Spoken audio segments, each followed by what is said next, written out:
Assalamualaikum. Jangan lupa like, comment, and subscribe. Bye. Bismillahirrahmanirrahim. Assalamualaikum warahmatullahi wabarakatuh. Alhamdulillahi rabbil alamin. Wassalatu wassalamu ala ashrafil anbiya'i wal mursalin wa ala alihi wa ashabihi ajma'in. Raditu billahi rabba wa bil islami dina wa bi muhammadin nabiyya wa rasula. Rabbi shrah li sadri wa yassir li amri wahlul 'uqdatam min lisani yafqahu qawli. Allahumma ja'al jam'ana hadha jam'an marhuma wa tafarruqana min ba'dihi tafarruqan ma'suma. Kaum muslimin dan muslimat sidang jamaah subuh yang dirahmati Allah, kita sudah memasuki hadis ke-41. Hadis ini levelnya hasan sahih. Jadi kalau kita lihat dari segi isi hadis, hadis itu ada hadis paling tinggi hadis sahih. Ini kalau dilihat isinya. Yang kedua hadis hasan. Yang ketiga hadis dhaif. Kita heran kenapa hadis ini bisa hasan sahih, ada dua-dua. Kalau sahih kan sahih saja, kalau hasan kan hasan saja, kalau dhaif kan begitu juga. Ya, hasan ini karena levelnya sudah agak tinggi sedikit, ya, hasannya agak tinggi, maka sebagian mengatakan hasan sahih, seperti hadis dhaif. Kumpulan dhaif itu nanti bisa ke level hasan, ya, bisa ke level hasan. Maka hadis ini hadisnya hasan sahih. Jadi sebagian mengatakan hasan, sebagian sahih. Akhirnya dikatakanlah hadis hasan sahih, bukan sahih hasan, tidak. Sahih itu paling tinggi, hasan itu di tengah-tengah. Hadis ini diriwayatkan oleh An Abi Muhammad. Siapa Abi Muhammad itu? Abdullah bin Amru bin As. Abdullah bin Amru bin As. Ini yang ketiga kakeknya itu adalah pengolok-ngolok Nabi, As bin Wa'il. Tetapi cucunya menjadi seorang periwayat hadis.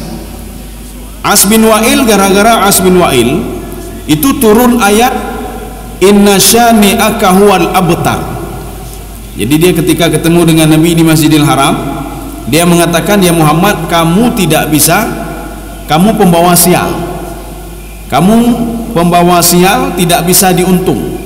Sehingga turunlah ayat khusus untuk As bin Wa'il, Inna syani'aka huwal abtar. As bin Wa'il punya anak Amru bin As. Amru bin As punya anak, itulah ini, Abdullah bin Amru. Beliau ini salah satu periwayat hadis yang paling banyak, Abdullah bin Amru bin As. Sehingga pengakuan dari Abi Hurairah, walaupun Abi Hurairah banyak meriwayatkan hadis, apa kata beliau? Wala ara mithlahu, saya tidak pernah melihat orang seperti Abdullah ini bin Amru bin As meriwayatkan hadis lebih banyak dari saya. Li'annahu yaktub wa ana la aktub. Ya, apa bedanya riwayat hadis dari Abdullah bin Amru bin As dengan riwayat hadis dari Abi Hurairah? Bedanya berbeda dengan Abi Hurairah. Abi Hurairah tidak menulis hadisnya. Biasanya Abi Hurairah sami'tu, saya mendengar, setelah itu tidak ditulis. Tetapi Abdullah bin Amru bin As, setelah dia dengar, dia tulis hadisnya. Semua hadis yang dia lihat, yang dia dengar dari Rasulullah, semua dia tulis. Ini keunggulan Abdullah bin Amru bin As kalau dibandingkan dengan Abi Hurairah. Abi Hurairah mengandalkan hafalannya saja. Setelah beliau menerima hadis, nanti ditanya oleh orang lain, "Per Rasulullah na di hadis ona, hadisnya begini-begini." Tetapi kalau Abdullah bin Amru bin As, semua dicatat, ya, Pak, semua dicatat. Bahkan di dalam Al-Quran itu kita wajib mencatat hutang-hutang kita. Idza tadayantum bidainin kalau kalian berhutang, falyaktub, hendaklah tulis hutang itu. Maka yang kudu miyu bantai mak. Tegedi tinggal bengah meninggal dunia, maka ada yang lihat. Jadi baik bagi aju harta ni. Hidup dia nak hutang mak. Kaum muslimin sedang jemaah yang dirahmati Allah. Maka begitu pentingnya menulis. Baik tanlah. Akad begitu juga kan ada menulis. Tulis. Baik tanlah hendak. Nanti mendakwa si A mendakwa dengan si B. Kata si A sudah saya serahkan. Kata si B belum kamu serahkan. Ini seperti kejadian antara seorang Yahudi dengan Rasulullah sallallahu alaihi wasallam. Ini masalah menulis tadi. Pada suatu hari Yahudi ini dia menitip pakaian kepada Rasulullah SAW, pakaian besi, baju besi ya. Ya Muhammad, ini saya titipkan baju besi saya. Nanti hari Selasa saya ambil. Urus Selasa luncau. Baik kata Rasulullah. Akhirnya Rasulullah tidak ada perjanjian, tidak ada apa-apa, karena Rasulullah percaya kepada Yahudi ini. Yahudi juga percaya ke Rasulullah. Ketika sampai hari Senin, pemuda tadi, Yahudi tadi mendatangi Rasulullah. Ya Muhammad, saya mau minta baju besi saya. Kata Rasulullah, kamu kan janjinya ambilnya hari Selasa. Suka-suka saya, kata Yahudi Pak. Baju-baju saya punya saya mau ngambil hari Senin, mau ngambil Selasa, suka hati saya ya Pak. Akhirnya Rasulullah menyerahkan, kakelah cok baju betawai. Rupanya Yahudi ini ingin mempermalukan Rasulullah di depan sahabatnya. Ketika hari Selasa ada majelis sahabat itu, tiba-tiba datang Yahudi tadi, diangkat tangan. Ya Muhammad, baju besi saya mana? Hai kalian lonjok barau Senin. Ya, mana buktinya? Bukti tertulis mana? Yahudi ini cukupnya nih ingin mempermalukan Rasulullah di depan sahabatnya. Kamu tidak menepati janji ya Muhammad. Hai kata Rasulullah, saya berjanjikan hari Selasa, kamu ambil hari Senin. Artinya apa? Kamu sudah ambil kemarin. Tidak ada, kamu janji Selasa. Mana hari ini ya Rasulullah? Kamu tidak menepati janji. Akhirnya Yahudi tadi mengatakan, mana saksinya? Oh makipan saksi lebat, saksi dah teputan, tulisan pun tidak ada. Akhirnya ada satu orang pemuda, dia tunjuk tangan di belakang jemaah itu. Rasulullah pun tidak tahu siapa pemuda itu. Kata pemuda itu, saya saksi ya Rasulullah. Akhirnya Yahudi tadi karena ketahuan ada saksi itu, dia lari baik belum. Akhirnya apa? Rasulullah mengatakan, siapa yang duduk di belakang tadi yang tunjuk tangan? Rupanya Abu Bakar As-Siddiq. Rasulullah bertanya, kenapa kamu bersaksi padahal kamu tidak hadir pada waktu itu? Ya Muhammad, omonganmu itu lebih daripada saksi ya Muhammad. Apapun yang engkau katakan, saya percaya ya Muhammad. Ya. Makanya salah satu yang percaya Isra Mi'raj itu adalah Abu Bakar As-Siddiq. Maka Abu Bakar mengatakan, ucapanmu saja ya Rasulullah sudah lebih daripada saksi ya Rasulullah. Ketika engkau mengatakan engkau sudah mengembalikan bajunya hari Senin, saya percaya ya Rasulullah. Saya saksi ucapanmu itu ya Rasulullah. Ya. Maka sesuatu hal itu sebenarnya harus ditulis. Inilah yang dilakukan oleh Abdullah bin Amru bin As. Setiap hadis yang sampai kepada beliau selalu ditulis. Setiap yang dilihat perbuatan Rasulullah selalu ditulis. Dan ini diakui sendiri oleh Abu Hurairah radhiyallahu anhu. Dia lebih banyak meriwayatkan hadis daripada saya. Wa huwa yaktub wa ana la aktub, kata Abu Hurairah. Dia suka menulis dan saya tidak suka menulisnya. Ini hadisnya ini pendek ya. Hadisnya pendek sekali. Qala Rasulullah sallallahu alaihi wasallam. Maka Rasulullah sallallahu alaihi wasallam itu bersabda. Nanti ada hadis, nanti ada an Rasulillah, ada qala Rasulullah. Kalau an Rasulullah, hadis mu'an-an namanya Pak. Qala Rasulullah muqalqal, ya nama muqalqal. Artinya qala an ya.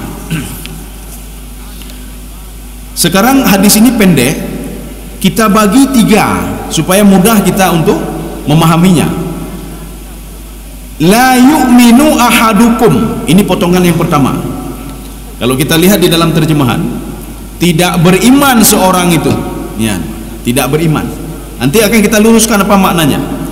Sama seperti dalam hadis lain, la yu'minu ahadukum hatta yuhibba li akhihi ma yuhibbu li nafsihi. Kalau kita terjemahkan, lihat terjemahannya begini, seorang tidak beriman sehingga dia mencintai saudaranya sebagaimana mencintai diri dia sendiri. Apakah betul terjemahannya tidak beriman? Kalau seandainya tidak beriman, rugo ke puasa ke? Rugo ke puasa, rugo ke semayang, rugo ke tahajud. Kalau dikatakan ini maknanya tidak beriman.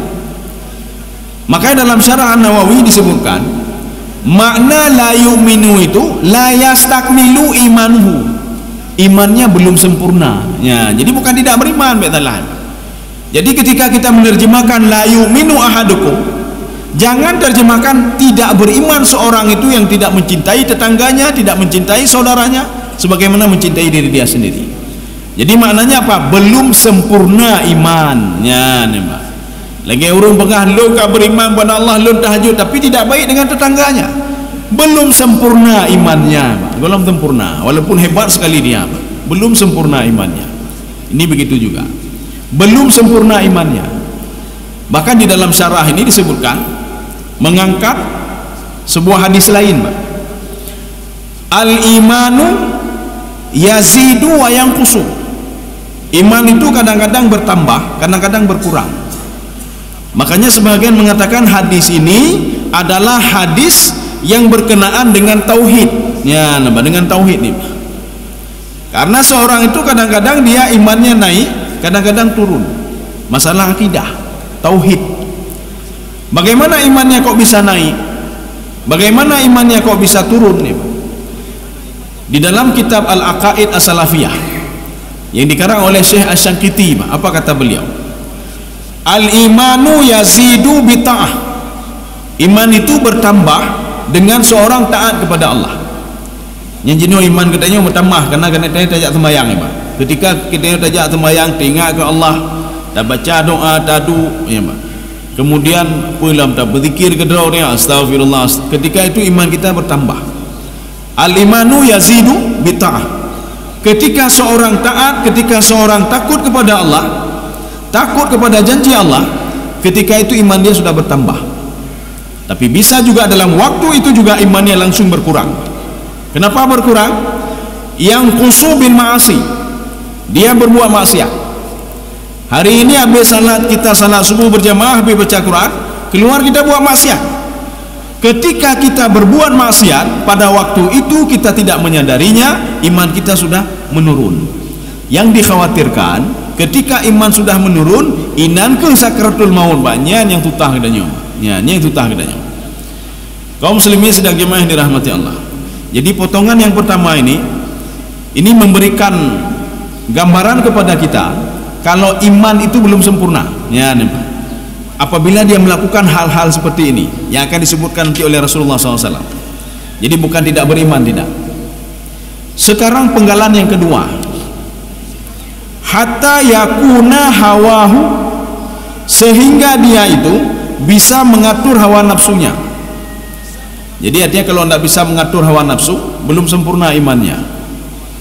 Makanya begini Rasulullah SAW itu mengatakan kepada sahabatnya setelah perang Badar, kita ini sudah menyelesaikan perang besar kepada perang lebih besar lagi. Sahabat bertanya, perang apa yang lebih besar ya Rasulullah? Perang melawan hawa nafsu. Di dalam kitab Sirajul Talibin adalah syarah dari Minhajul Abidin. Di situ disebutkan, baik itu Minhajul Abidin maupun Sirajul Talibin yang sama, cuma ini syarahnya. Ya, yang kedua lo yang pegang. Nanti kita ingat lagi ini. Oh ya, ada 4 hal. Hunaka arba'u awaik fil ibadah. Ada 4 hal yang membuat seseorang itu susah untuk beribadah. Mata waktu yang baik dapat langgop. Ketika kita susah beribadah, jangan salahkan orang lain. Waktu orang lain nanti Allahu Akbar, kereh-kereh tatu kau samping lo ni baca Quran, hana khusyuk lo sembahyang. Jangan menyalahkan orang lain ketika kita tidak khusyuk dalam beribadah. Makanya di situ ada 4 ya. Yang paling tinggi adalah an-nafsu, jiwa manusia itu sendiri. Baik dapat langgop, jangan salahkan orang lain. Maka kita bawa sedikit. Pada suatu hari sudah pernah ceritakan untuk mengulang kaji saja. Ini kalau khusyuk tidak khusyuk salat. Baik petalah kau kena khusyuk sembahyang. Ketika kita sedang salat dan dengar orang baca Quran bak duduk ni. Habis assalamualaikum tajak tak tegur. Pekan binan baca Quran, anak khusyuk lun dalam ibadah puno. Gara-gara drone pegang. Ada sebuah cerita. Ada seorang pemuda ketika dia salat di sebuah tempat ibadah itu, rupanya dia terganggu dengan anak-anak yang lari-lari. Dia terganggu dengan orang berzikir yang duduk di samping dia. Ketika dia salam, kabengeh-bengeh ni. Hana khusyuk temayang lun ni gara-gara anu miti, gara-gara urungnya. Akhirnya dia mendatangi seorang ahli ilmu, orang mengilmu bak tuduk dengan kegeduan. Wahai tuan guru, tolong ajarkan saya bagaimana khusyuk dalam beribadah. Oh, mudah sekali, kata tuan guru, mudah sekali. Tuan guru itu mengambil sebuah air, airnya penuh. Apa kata tuan guru tadi? Wahai anak muda, kalau kamu ingin khusyuk dalam ibadah salat, coba kamu bawa air ini dulu. Pemuda ini mengatakan, apa hubungan air dengan khusyuk dalam beribadah? Pokoknya kamu bawa terus air ini. Kamu kelilingi masjid ini, tempat ibadah ini, jangan sampai air ini tumpah. Akhirnya konsentrasi pemuda tadi pada air itu. Dia mengelilingi masjid. Kemudian dia balik lagi. Wahai tuan guru, sudah berhasil tuan guru. Airnya tidak tumpah. Sedikit pun tidak tumpah. Tuan guru tadi bertanya, waktu kamu bawa air tadi, berapa orang anak-anak yang lari di sampingmu? Hom, hana lun depulun. Berapa orang yang sedang berzikir dalam masjid? Hom.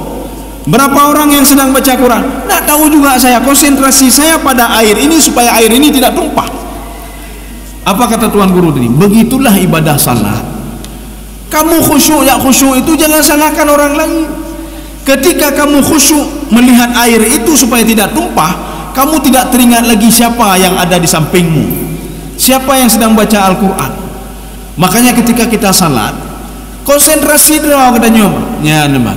Beda petanlah kau memang. Beda petanlah kau. Yang beda petanlah kau. Yang anak khusyuk drone gara-gara drone. Pekan berzikir samping lun. Gara-gara drone baca Quran. Padahal doa katanya apa? Maka di situ yang kata Imam Al-Ghazali, yang pertama itu adalah an-nafsu. Jiwa manusia itu sendiri yang tidak mau konsentrasi. Seorang kalau main game online di kedai kopi, jika main game online, waktu terjadi kecelakaan di depan kedai kopi itu, tak mau tahu dia, hai depu ya, dia langsung main terus sendiri.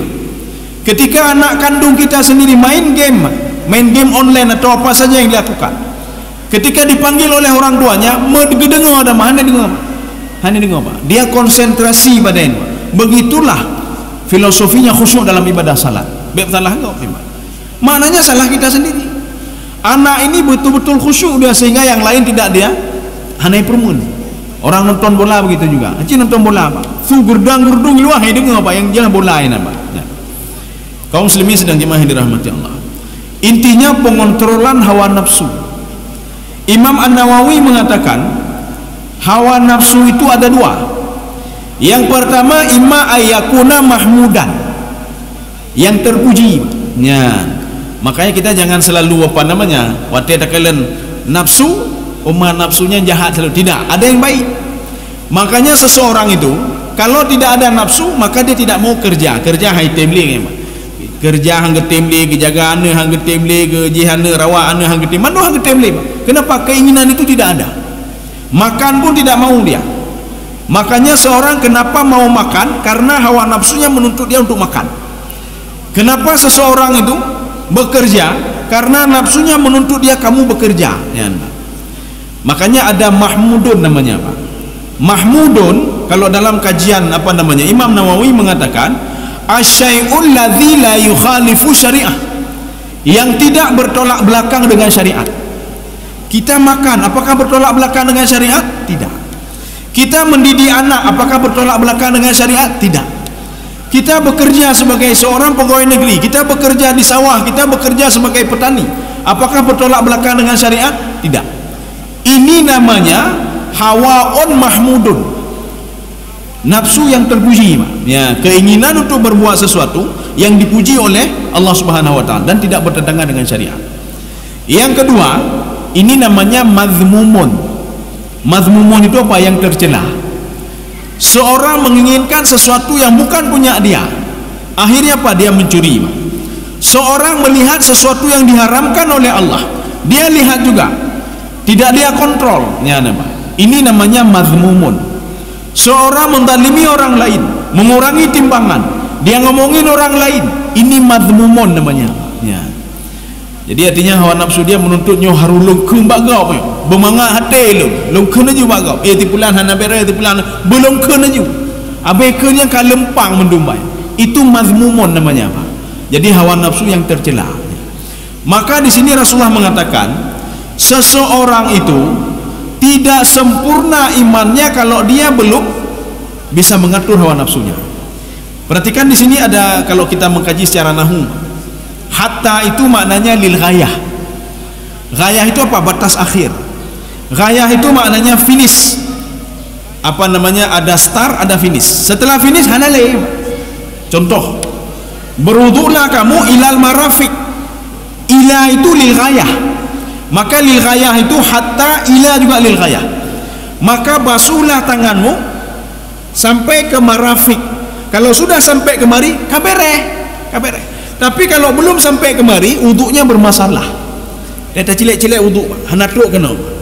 Makanya Imam Asy-Syafi'i, karena ihtiyati beliau melewatkan sedikitnya, melewatkan sedikit. Karena khawatir nanti, khawatir untuk nah yang hendak kenang bacut hendak kenang, akhirnya dia lebihkan. Seperti seorang ingin buat jembatan, ketika ditanya bibir ini ke bibir itu berapa, oh jaraknya 3 meter. Ketika dibuat 3 meter menghanam kemari harus lebih bacut. Ya, ini namanya ihtiyati, kehati-hatian Imam Asy-Syafi'i. Kaum muslimin sedang jemaah yang dirahmati Allah. Jadi makanya hatta demikian juga. Jadi hatta itu adalah batas akhir, ya, batas akhir. Jadi kalau kita berbuat sesuatu hatta apa? Sehingga dia bisa mengontrol hawa nafsunya. Kalau tidak bisa mengontrol hawa nafsunya, maka imannya belum sempurna. Ya, ini poin yang kedua. Poin yang ketiga, taba'an lima ji'tu bihi. Hawa nafsunya itu harus sesuai dengan apa yang sudah saya atur, kata Rasulullah. Baik itu Rasulullah mengaturnya melalui hadis-hadis Rasulullah atau arahan Rasulullah untuk merujuk kepada Al-Quran. Jadi tak boleh nanti menurut lun, hanya menurut lun, kita menurut lun, menurut lun bina, menurut lun bina. Kita harus nyona landasan bina, landasan hukumnya begini. Ya. Maka di sini ada penjelasan. Yang dimaksudkan dengan ji'tu bihi itu ma yata'allaqu bi syariah, yang berhubungan dengan syariat. Syariat itu apa? Pak, apa syariat? Kita sampai dengar syariat Islam, syariatnya syariat yang boleh. Apa itu syariat? Syariat itu kullu ma takallafa ila 'abdin fa huwa syariat. Setiap yang dibebankan oleh Allah kepada seseorang itu syariat namanya. Salatlah kamu, syariat. Berpuasalah kamu, syariat. Jangan mencuri, syariat, ya Pak. Jadi syariat, Pak. Makanya ini itu berhubungan dengan syariat. Tidak boleh pakai akal, Pak. Oh, seorang mencuri menurut lon bina mentang lah, bina hanjir, bina mentangnya hanjir. Jadi makanya ada satu tafsir ya. Tafsir melalui pendekatan fikih. Ini unik juga tafsir ini, Pak. Yang mengarang itu ulama Aceh kita, ya. Ulama Aceh kita, Hasbi As-Siddiqi. Nanti coba lihat. Beliau buat tafsir juga, buat fikih juga. Tetapi kalau kita lihat tafsir secara bahasa beliau, itu kurang mengena, Pak. Beliau lebih mengena ketika menafsirkan Al-Quran dengan fikih. Maka beliau hebatnya beliau karena tafsir beliau itu ada nilai-nilai fikih di situ, Pak. Tapi kalau nilai bahasanya nggak hebat. Nilai bahasanya, nilai yang lainnya tidak. Tapi kalau nilai fikihnya luar biasa. Mana contohnya? Ketika beliau menafsirkan ayat as-sariqatu as-sariqu was-sariq as-sariqu was-sariqatu faqta'u aydiyahuma. Kalau mencuri dimulai dari laki-laki dulu, baru perempuan. As-sariqu was-sariqatu, pencuri laki-laki dan pencuri perempuan. Karena yang mencuri itu dominan laki-laki. Sudah satu. Kalau berzina, azaniyatu wazani, penzina itu dimulai wanita dulu baru laki-laki. Laki-laki kalau tidak diajak, kalau tidak ada wanita, maka dia tidak akan berzina. Makanya semua itu pada wanita, Pak. Azaniyatu wazani. Bukan itu yang akan kita lihat sekarang. Ini yang kita lihat ini, Hasbi As-Siddiqi, beliau menafsirkan ayat as-sariqu was-sariqatu, pencuri laki-laki dan pencuri perempuan itu wajib dipotong tangan. Kalau kita bertanya padunggo temecu, apakah sekali mencuri langsung potong tangan? Apakah setiap yang mencuri di rumah kita tipulan berkelai curmah lo na CCTV, kemudian tajak bak qadhi yukoh aja tau? Tidak. Jadi yang dimaksudkan as-sariqu was-sariqatu, ini kata Hasbi As-Siddiqi, orang profesinya sudah mencuri, profesinya mencuri memang. Udah temecu, hai tipulan baru itu mencuri rumah je, habis itu mencuri rumah je, itu mencuri rumah, nyang ke urung kau jarau mak, nyang urung harus kau jarau. Tetapi kalau seandainya pencuri itu dia cuma sekali atau dua kali mencuri, berarti bukan profesi dia mencuri. Seperti yang terjadi pada masa Rasulullah sallallahu alaihi wasallam. Ada seorang pemuda masuk ke rumah orang lain, dia mengambil makanan. Akhirnya dilapor oleh pemuda ini, melapor ke Rasulullah. Ya Rasulullah, tadi pemuda itu dia masuk ke rumah saya dan mencuri ya Rasulullah. Rasulullah memanggil pemuda tadi. Betul kamu masuk? Betul ya Rasulullah. Bahkan ada mencuri. Ya Rasulullah, lunduk dah ya Rasulullah, hendak cukup duk ya Rasulullah. Hana lunduk pegale loncok ya Rasulullah. Tidak dipotong tangan oleh Rasulullah. Kenapa? Profesi dia bukan pencuri. Nyan. Tapi kalau profesi memang pencuri, nyan hana ubat memang harus kau ajar obat. Potong tangan itu pun, nyan. Ini kalau kita melihat dalam kajian tafsir Ibnu Asyur, kajian bahasa. Kan jaro sabohnya yang kau apa? Bukan satu tangan yang dipotong. Yang dipotong adalah mifsalul yad. Nyujungnya ikut apa? Yang bergerak-gerak apa? Inilah yang dipisahkan dan ditarik. Sehingga setelah itu nanti dipanaskan dan diletakkan minyak samin di sini, Pak. Sehingga seorang hanali jaro ke hanali, Pak. Maka menyuruh ajak warap hanali urun sebelah lagi yo. Ya hanalain, mai dimecu mah. Hanalain dimecu. Oh tengah je hilang ke halam, ke haki lam. Mifsalnya itu dipotong, ditarik dan dipotong. Kaum muslimin sedang jemaah yang dirahmati Allah. Ini yang dimaksudkan dengan 5 jitu bihi, yang berkaitan dengan syariat. Setiap yang berkaitan dengan syariat jangan menggunakan akal, hanya pakai akal. Jangan menggunakan adat. Nyoba adat istiadat, hana berlaku adat. Ketika nanti berkaitan tentang masalah hukum. Ya. Kaum muslimin sedang jemaah yang dirahmati Allah. Ada beberapa catatan penting di sini dari Imam Nawawi. Yang pertama, tahdzirul insan, memberikan menasihati, memberikan pelajaran kepada manusia min ayyahkuma al-aqlu awil adah muqaddaman, untuk mendahulukan akal dan adat. Ya, itu tidak boleh ketika berkaitan tentang masalah syariat. Nyo menurut adat di harubinau, nyo menurut adat urung berzinanya hana buku, yang ke hana buku emang. Jadi semua merujuk hadis bagaimana, Quran bagaimana. Ala ma jaa bihi Rasulullah sallallahu alaihi wasallam. Jadi apa yang sudah seperti yang sudah diajarkan oleh Rasulullah sallallahu alaihi wasallam. Ini pelajaran yang pertama. Yang kedua, kata Imam An-Nawawi, annahu yajibu 'alal insan, wajib bagi manusia ayastadilla awalan, mengambil dalil dulu. Ya, jangan hukum dulu, ambil dalil dulu, Pak. Ambil dalil dulu. Summa yahkumu thaniyan, baru dia menghukum yang kedua. Kita terbalik kadang-kadang. Kita menghukum dulu baru cari dalil. Oh manyo kata support dalil ni Pak, minta dalil nyan, Pak. Jadi kebalikannya, cari dalil dulu. Orang yang mencuri, bagaimana mencuri itu potong tangan? Bet takoh jaro aja. Apabila sudah sampai nisab sekian yang dia curi, apabila syarat-syarat mencuri sudah ada, apabila dia itu memang profesinya pencuri. Jadi tak kala boleh dalilnya, Pak.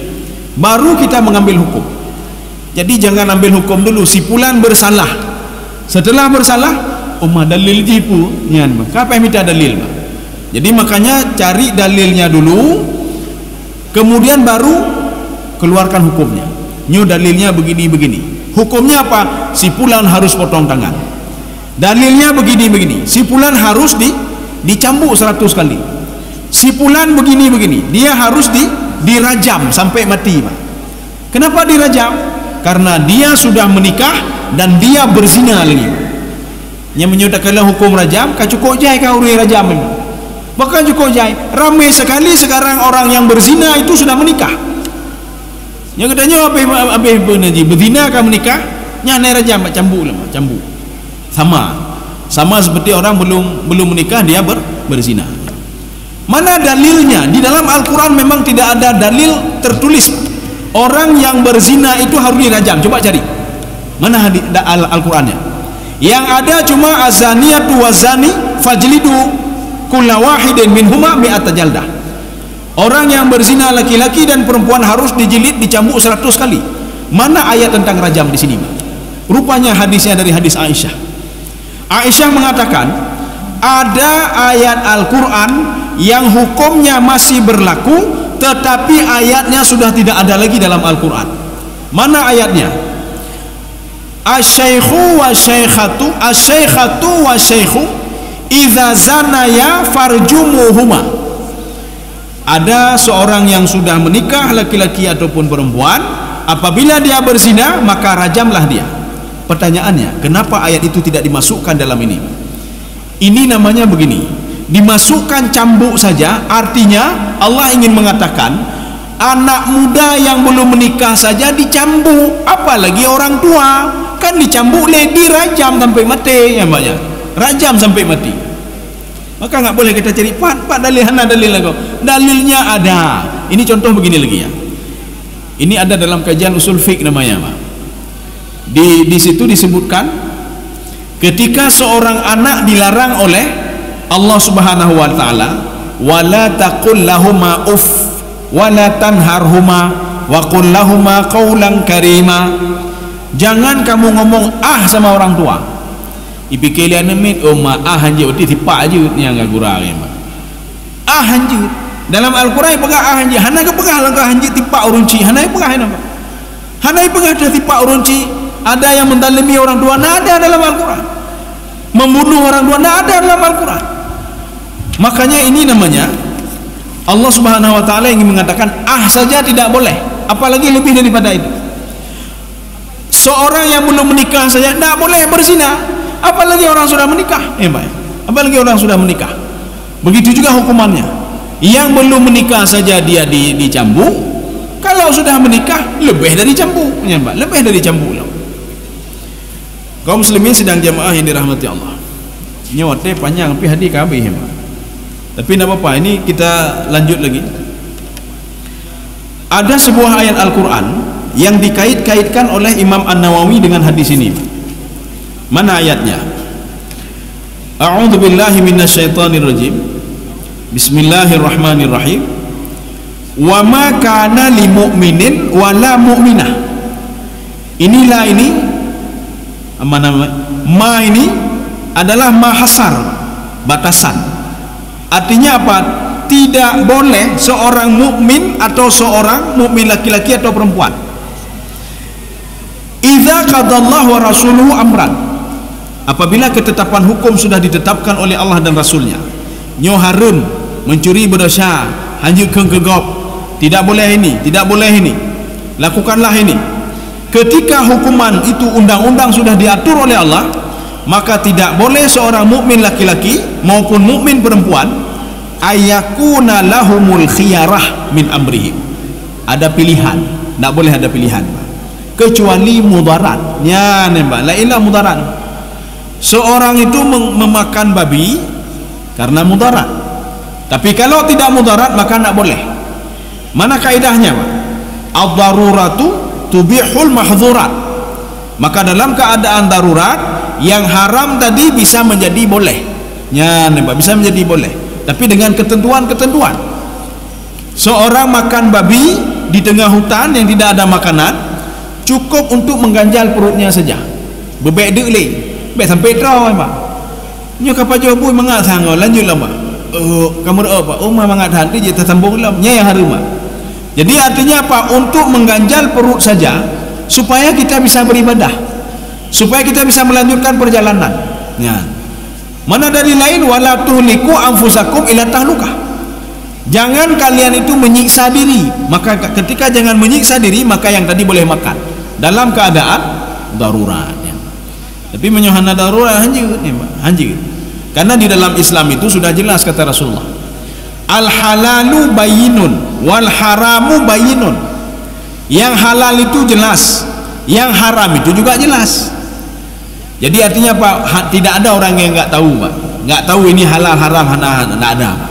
Semua orang tahu kalau ini haram, ini halal. Wa bainahuma umurun mutasyabihat. Di antara halal dan haram itu ada hal-hal yang mutasyabihat. Apa kata Imam Nawawi? Mutasyabihat itu muncul gara-gara qillatul ilmi, Pak. Karena sedikit ilmu. Maka kalau seorang ragu-ragu punya, berarti ilmu kurangnya. Kalau orang yang tidak kurang ilmunya, maka dia akan condong ini halal, ini haram. Hana lain, Pak. Hana antara. Kalau dia ngomong antara ini, berarti khilatul ilmi, sedikit ilmunya. Ini kata Imam An-Nawawi. Maka beliau mengatakan semua sudah jelas. Di Al-Quran juga sudah jelas. Al-Quran itu bahkan Allah mengatakan tilka ayatul mubin, Al-Quranil mubin. Semua penjelasan dalam Al-Quran itu jelas. Mana halal, mana haram, mana boleh, mana yang boleh, mana yang tidak boleh, apa yang kewajiban kita, apa yang harus kita tinggalkan, semua sudah jelas. Berarti tidak ada pilihan lain lagi, Pak. Kita lihat lagi ini, nggak ada lagi penjelasannya. Ini ada sedikit, ini ada tambahan ini, coba kita lihat. Oh ya, ini ada tambahan dari syarah Arba'in Nawawiyah. Ayaj'ala muradar rasul muqaddiman ala muradihi. Hendaklah seseorang itu mendahulukan apa yang diinginkan Rasulullah dibandingkan apa yang diinginkan oleh jiwanya. Jiwa saya menginginkan kenan kalau jiwa saya menginginkan ini, orang lain binaci, beda-beda.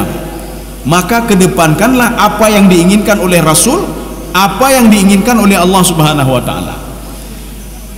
Kaum muslimin sedang jemaah yang dirahmati Allah. Sudah, selanjutnya wa ayyakuna syar'un nabi muqaddiman ala hawahu. Apapun yang sudah disyariatkan oleh Rasulullah, cara salat begini, ini begini, kemudian cara berwudu begini, semua harus ikut apa yang dilakukan oleh Rasulullah SAW. Tidak boleh menyimpang dari itu, Pak. Tidak boleh tak tamah-tamah oleh pupu tak tamah, Pak, dalam ibadah. Dalam ibadah tak tamah-tamah. Nyo ketika takbir je dua go dah berapa? Takbiratul ilah Allahu akbar. Terus badunggo, Pak. Kecuali orang yang belum khusyuk, Allahu akbar, geulang lo, Allah nyahum. Tapi kalau Allahu akbar, tidak ada. Takbiratul ilah cuma sekali. Kita tambah-tambah. Atau kita tambah-tambah di dalam tahiyat awal dan tahiyat akhir. Kalau seandainya begini, itu ada apa? Berapa kali nyanda ada yang lakukan. Maka baik mendawa katanya. Ada yang samping katanya, oh manyo. Pokoknya ni, Pak. Kadang-kadang ada wati Allah. Itu ada dalilnya, Pak. Yang baik tak pebut sesuatu hal yang tidak diinginkan oleh Rasulullah. Tapi kalau ada dalilnya, kenapa tidak kita lakukan? Yang baik karu-karu, Pak. Yang baik karu-karu. Wate karu, wate tamah. Tembayang tubuh 2 rakaat, tambah 2 rakaat, nyam perlai karu, Pak. Nyam perlai karu. Tetapi salat zuhur 4 rakaat jadi 2 rakaat, nyan hana perlai karu, tatanyang ilai, nyan bat tatanyang ilai. Nyan pun semayang. Oh jamak kasar. Jud. Wate tatanyang nyan pun semayang 2 rakaat, nyo semayang leho nyo. Nyan yang hanjur ni, Pak. Nyo kan semayang leho betul, leho jamak dak kasar. Dia tidak musafir, tidak apa-apa, salat zuhur cuma 2 rakaat. Wate tatanyang bahkan 2 rakaat. Orang musafir bahkan je, bahkan leho hanjing. Nyan baik. Ini berarti yang keliru. Jadi artinya apa? Setiap ada dalilnya, walaupun nanti ada dalil itu agak rendah ininya martabatnya. Paling enggak baik tamu debat, aku tamu debat, Pak. Kaitan ibadah aku tamu debat, Pak. Untuk apa kita ribut sama mereka? Untuk apa ribut pada simpulan? Untuk apa ribut dengan simpulan? Kaitan jak semayang, kaitan ibadah. Cuma kita arahkan saja, Pak. Kita arahkan. Yang baik tak tenang. Yang menyudah tenang hanya semayang li, hanya jak semayang li. Lagi urung baik tamu Islam, mualaf. Itu mualaf ketika baru masuk Islam, nyan baik pembubahan yang berat-berat ini. Kita coba dulu dengan salat, mulai dengan salat subuh dulu, setelah itu mulai lagi dengan salat zuhur. Akhirnya dia sudah terbiasa. Jangan ceritakan masalah hudud dulu sama dia. Nyo tinggai semayang kafiran. Oh mak kepala. Nyo nanti mencukoh jaro. Nyo musina rajam. Nyo pupu bina hukumannya begini. Oh mak tengok cani pelung dari Islam. Tengok kahanan ni. Bukan cukup ia lo temu Islam. Golong tak temu kaya ni. Maka jangan perkenalkan dulu hal-hal seperti itu. Sama seperti kita mengajar anak, tak perlu anak. Bek dah purno leh hukum kau jarau makna pak. Bek dah purno leh pak. Nya. Yang dah purno pun nak semayang nak apa? Ya pak. Walaupun bolong-bolong nanti pak. Nak semayang pun nak semayang nak, semayang lam nak. Salat sunat jangan dulu pak. Habis salat ni nak semayang sunat nak. Ya, kata semayang sunat. Kaum muslimin sedang jemaah yang dirahmati Allah. Ya, ini ada hadis Rasulullah lagi. Oh, ini bukan hadis, ini ayat ini pada surah At-Taubah ayat 24. Allah berfirman begini. Qul, katakan hai Muhammad kepada umatmu, katakan kepada umatmu. In kana aba'ukum wa abna'ukum. Kalau umatmu itu lebih mencintai ayahnya, lebih mencintai anaknya dibandingkan mencintaiku dan mencintai rasulnya dan berjihad di jalan Allah, fatarabbasu, dan bekang kata Allah nyan. Jadi maksudnya begini, kita lebih mendahulukan anak, lebih mendahulukan orang tua dibandingkan panggilan Allah. Seorang itu seperti Nabi Ibrahim. Nabi Ibrahim dia tinggalkan ayahnya. Kenapa? Ayahnya syirik kepada Allah. Inilah yang dimaksudkan dengan mendahulukan Allah dibandingkan orang tua yang syirik kepada Allah. Apapun keputusan orang tua perjajah dengan Allah, oh berarti bertentangan, berarti haji bekek. Anak binaji, anak Nabi Lut alaihissalam, anak Nabi Nuh alaihissalam, anak siapa lagi itu? Nabi Nuh ya, istrinya begitu juga. Dia lebih mencintai Allah dibandingkan mencintai anaknya. Kenapa? Anaknya syirik. Tapi baik talah haji katanya. Ketika anak syirik, kita tidak mengajarkan agama kepada dia, kita nanti terkait juga dengan anak ini, Pak. Kita akan mempertanggungjawabkan juga apa yang sudah dilakukan oleh anak ini. Ya. Boleh satu pertanyaan boleh? Ya, nama. Ya. Waalaikumsalam. Ya. Oh ya ya. Iya ya. Ya. Ya. Iya. Menulis ya. Abdullah bin Amr bin As.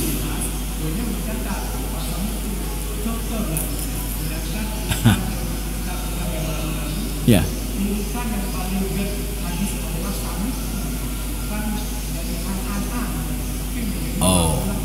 Oh ya ya. Iya, oke.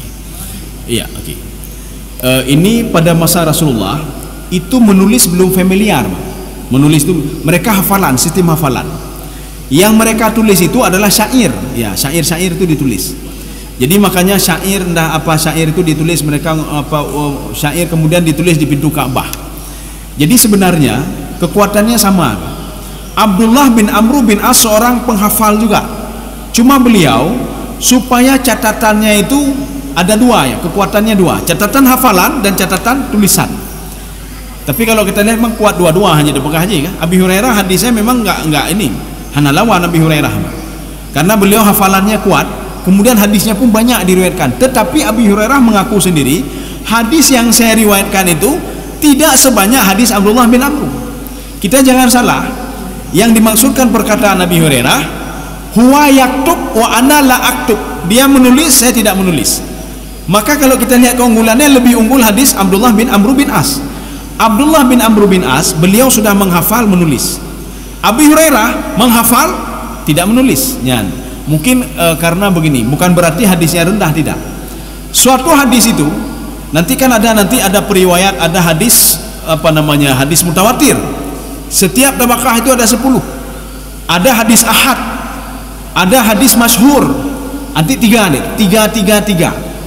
Kalau hadis mutawatir itu 10 satu tabaqah, ada 10 orang meriwayatkan hadisnya sama. Berarti kekuatannya sangat hebat itu. Walaupun tidak dia tulis ya, tapi hafalan mereka kuat sekali, Pak. Contoh hadis ini dari Abdullah bin Amr bin As. Ketika beliau meriwayatkan hadis ini, ada orang lain juga melihat Rasulullah. Pada waktu itu Rasulullah sendiri, contoh misalnya ada 10 orang. 10 orang mendengar dari Rasulullah dan ucapannya tidak berubah, sedikit pun tidak berubah. Kemudian setelah itu mereka sampaikan ke orang lain, tidak berubah juga, sampai 10 orang. Sampaikan kepada orang lain, tidak berubah. Menyebut tanya hana Pak, dari tidur Ramadan kan berubah. Ya nambah. Dapetan ba anak ne pegah ba mak si anak be, iya uronyo hana jakan tu ne. Ya nambah. Ipesan dia liana, ipegah liah ka ayah buod ha uronyo, hana jakan tu. Ka kita mah buod han. Padahal ayah hana buod, Pak. ji mak ji. Oh maka bu lin tulun. Ya lapor dia bagap. Hai lin tulun cukup bu ji, bu nyo bu ji. I dengar lika oh ma berarti bu dah. I jauh le urang lain. Ne pucre mendang, ne pasah lin tuan. Hanje pakai embak. Beritanya sudah jalan-jalan sampai terakhir kan lagi hasilnya Pak. Makanya dalam hadis itu ketika berita pertama sampai berita kedua, beritanya masih seperti itu Pak. Ya, nah, Pak. Masih seperti itu. Jadi makanya para sahabat itu nanti ada hadisnya hadis mutawatir. Hana perlu ragu Pak.